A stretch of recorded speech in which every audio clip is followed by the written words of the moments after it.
Hi, I'm Ron DePadua. And I'm Bob Claflin. Today we're going to take you through 50 years of the Old Car Club. We're going to take you on some tours. We're going to take you on some interviews with some interesting people. We're going to show you a lot of different events that have been held through the past 50 years. Bob, how do you recall the Old Car Club got started? Well, as I recall, of course, I was just a youngster. In 1947, a small group of Shrewsbury people and some people from surrounding towns founded the club. Well, let's take a look and see what it looked like back then. And we're going to start probably in the 1950s and take it up through the 90s. Here's the original Old Car emblem. This is the first meeting place that we held the Old Car meet in Shrewsbury. Later on, we were fortunate enough to buy a building in Northborough. This building we maintained for a number of years. We no longer have it. Early member Herb Cook here in his Veely with his son. And here he is again with his electric car with Mrs. Anderson, Walter Anderson's wife in Shrewsbury, taking a slight tour here, slow ride, just enjoying the day. Here's a car that was dug out of a barn that we like to restore, and here's a car that was already restored. This car is up in Mount Wachusett, and this car won a mountain climb one year, and Bob Schonberg is the owner of this car.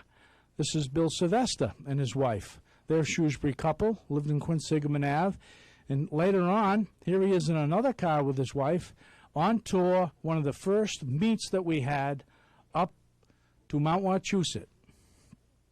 Now here we're getting ready for some of the cars to be cleaned up, and that's a constant job, and we're always tinkering and making sure they're ready, and getting them a little bit of water, and make sure, and tinkering in here, and make sure that everything's clean. It's constant, but it's a lot of fun. One more adjustment, and we'll be able to take off again. Uh-oh. Get out and get under. Here we're on a back road, and probably some of you notice it. Flat tires, of course. Oh, they were the thing of the past today, but in these days, we had them. Boy, do we have them. We'll get out and pump it.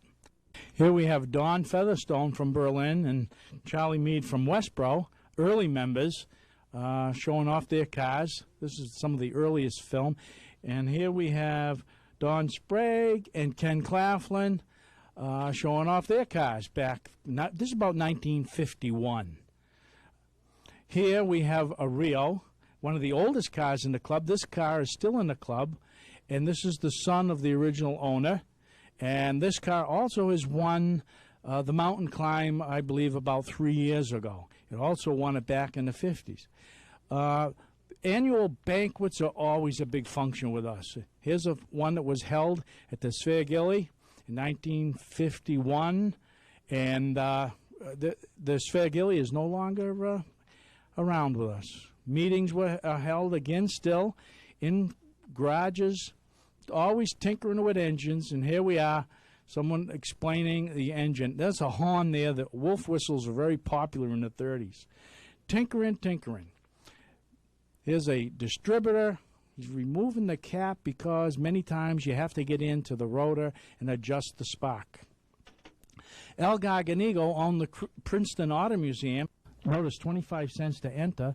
That was broken up in the early 60s, I believe. This meet here was one of the first that was held, I believe, in 1951. You'll see all the cars lined up here and ready to go. We're going to go up to Mount Wachusett. It was a race back then, but we couldn't use the term race because it wasn't allowed. So we had to have a timed event. It's the only way we could get on. Here's the cars lined up to go up to the mountain. Always some problems along the way, but we keep them going and just enjoy the ride. That car in the background is a brand new car. That's how you can tell the age of the film.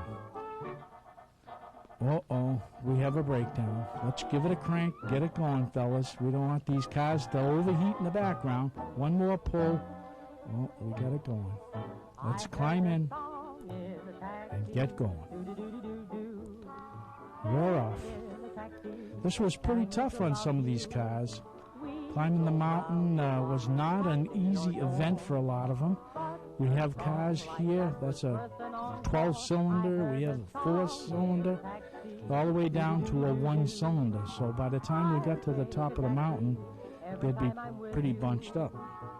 The general rule was to stop at the mountain and send the cars with about a minute in between.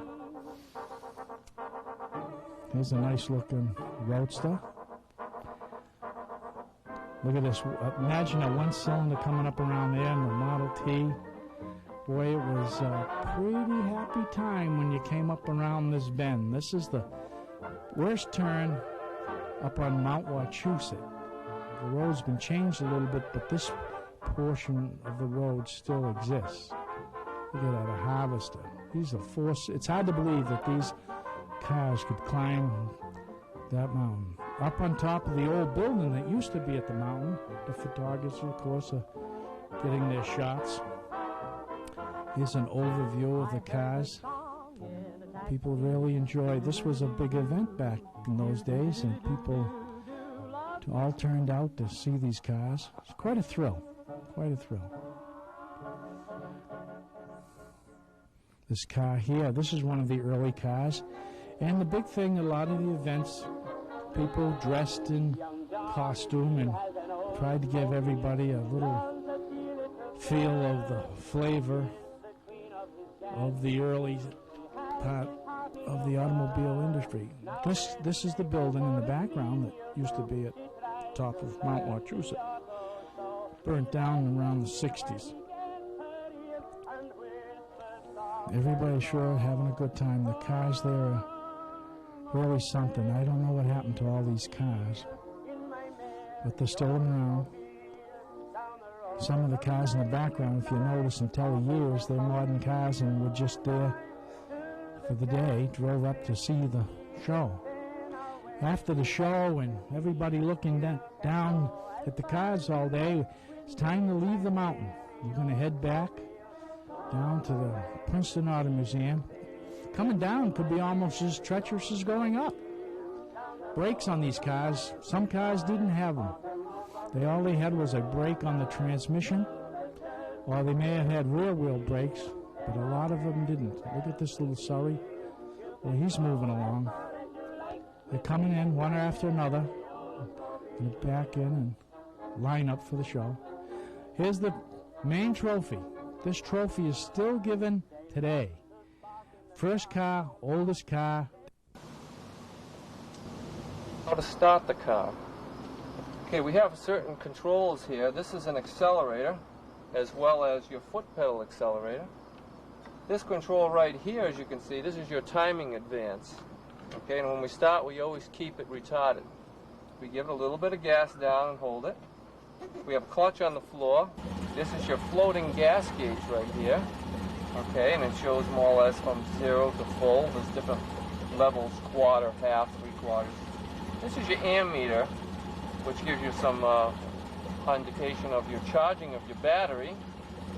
And this, of course, is your speedometer and odometer, which modern cars have also. And over here, a little more to my right, is your choke rod, and you can adjust this according to the weather or whether you're going up hills or whatever, how you would want to adjust it.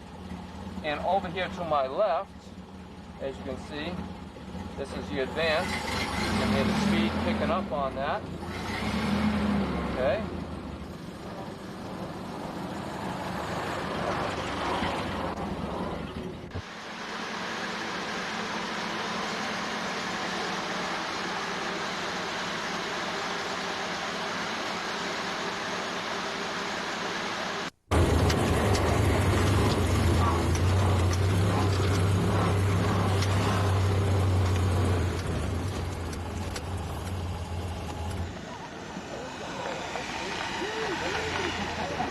See you later now.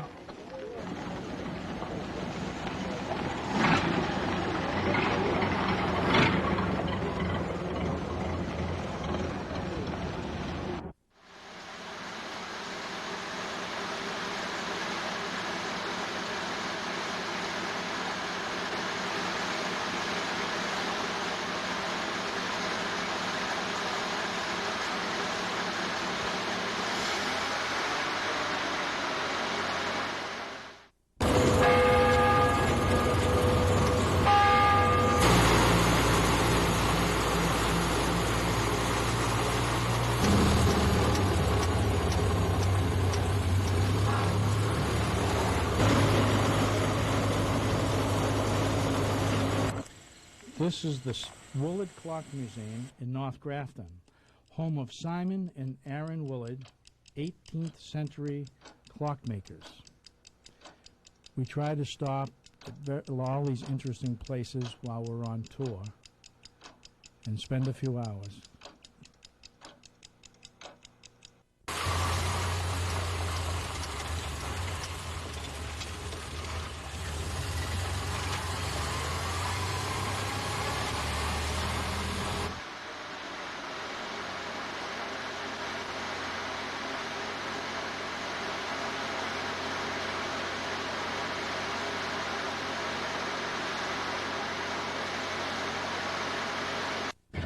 Look at that one over there.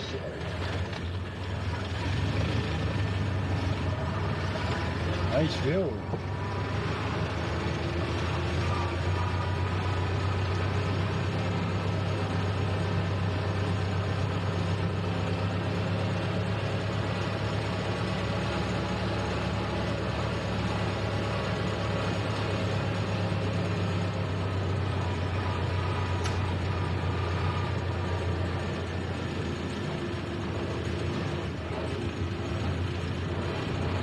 This is the grist mill restored by the Henry Ford Foundation in Sudbury at the Wayside Inn. Of course, the water wheel was turned by the waterfall.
This is a car meet we hold yearly. This now is held at SAC Park every year. Our 40th year happens to be this show. The trophies are lined up for the winners. Here's a couple steam cars coming in. These are owned by local people. The cars in the background, 1930s. I believe they're mostly Model A's in that line. Sponsors we rely on. Here are the trophy people who purchase trophies to be presented at the show. Classic cars, antique cars, sports cars, and here's an early Buick. And who we're talking to today, who are we talking to? Talking to Skip Carpenter from Shrewsbury. Skip, what do you got here you're driving? I'm driving a 1910 Buick Model 17. Just restored it and got about 100 miles on it at this point. Oh, wow. What's the horsepower in it? This is a 32 horsepower ALAM, which is the formula they used at that time. Actual brake horsepower is about 45. You've been into old cars for a while? Yes, quite a number of years, and had a lot of fun. Started out with later cars, a 1918 Overland, and finally got into early cars and found I liked them the best. Those cars in the background of most of them are all Fords, 1930. As we take a sweep across the field, they get older. You'll see a Packard coming up here. That'd be in the class of the classic cars. Now as we come down, you have the earlier cars up to 1930. Here's one of the oldest, and these cars have to be 25 years old and not tinkered with. They have to be totally original to be in the show. We have about 20 classes. These are the first class winners. This Packard happens to win Best of Show. Here's the trophies. Here's Mario Trotto, Best of Show with his Packard. And we're talking to this morning? Coburn Benson from Concord, Massachusetts. And Coburn, what are you driving today? A 1906 Stanley. The best we can get together from pictures and bits and pieces and come up with something that looks like the original car. The original car is missing, and we'd love to find what happened to the original car. For Mr. Baldwin from Worcester ran at the hill climb in 1909 very successfully. The car was not as successful when it was built in 1906, but apparently Mr. Baldwin got it running really good in 1909 and set a record of 54 seconds for the mile, a mile uphill and up 320 feet. The best we could do 2 or 3 weeks ago was 1 minute 6 seconds and 1 minute 1 second, so we're still on the trail of the missing 7 seconds.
The joys of restoring. This is way we start off with many a car. Take it in the shop, disassemble it, paint the frames, straighten the frames, get it ready. Here's the frame all ready. The engine will be set in next. And here's the body. It's been sanded and primed. And here we have everybody helping out to get this car painted. Got to wipe it down very carefully, make sure there's no dust after it's been sanded. This body's just been primed. We're getting it ready for the finish coat of paint. Everybody helps out. Well, one more check before we spray it. Mixing the paint is very, very critical. With today's paint, you got to be right on the money. Spraying, very careful. Here's the body and finish yellow. Body will now be assembled. put on. Here comes the radiator shell. Then the headlight lenses will be put in. The final adjustment, tuning of the engine. And then, of course, let's put the hood on. Very carefully. Don't chip the paint. Everybody says, careful. Once we get the hood on and the radiator filled, the car will be taken on its maiden voyage. Back it out of the garage. Big smile on the face. Happy times. This is a 1930 Model A Roadster pickup. Off for its first ride. Maiden voyage.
This is the annual Old Car Banquet.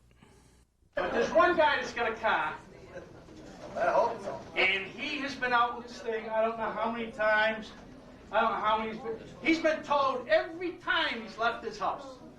So if Earl Peterson come up, we got an award for him, it's a tow chain. It's Earl Peterson Towing Award. Thank you very much. All right.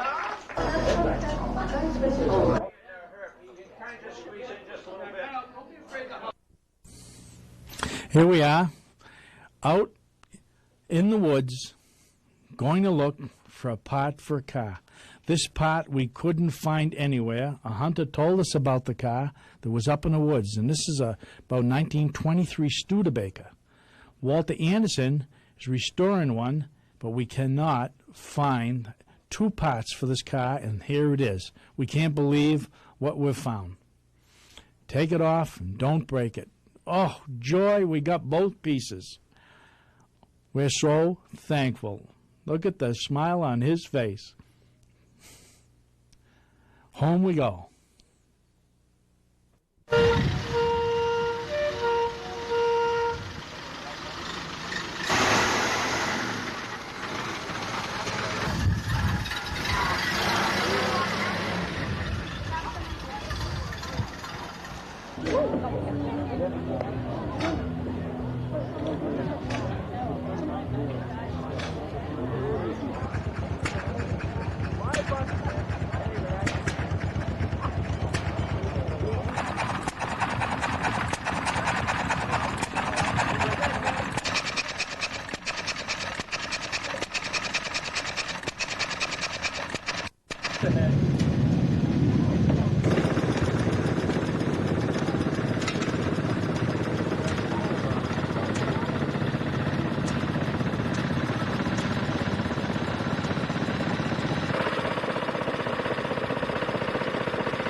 It's winter time and the snow's starting to fly, and I brought the old car in and winterized it. And it's about time to cover it over for the long duration of the winter, and I hope to see you all next year for another tour.